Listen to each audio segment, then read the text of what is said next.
Avoid the vague, weak, and simply unnecessary with your editing friend Control F. It's almost always better to name the stuff, thing, or it. If you can find a noun to fill its place, do it. The more information we give a reader, the better. Even if we're still being coy about the object's true identity. We don't have to come out and tell the reader or the character exactly what the thing is. But there are generally words we can use that give a little bit more information than thing or stuff.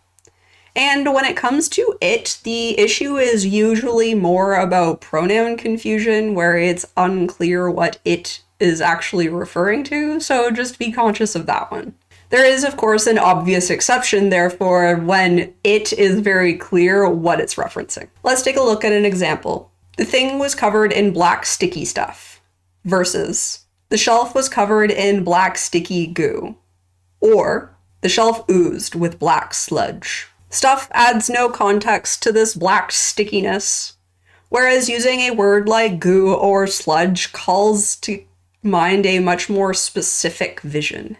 In the second fix, adding oozed or any other verb adds a little more oomph. Now, of course, it doesn't always make sense to do that, but having action as a way to help describe an object is always a good idea if it is possible.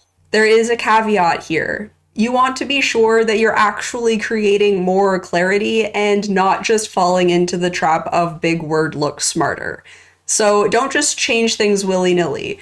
Truly think about the changes that you're making. Looking for more problem words and their fixes? Follow along and/or check out the full video on YouTube or the blog post on my website, jericablack.com.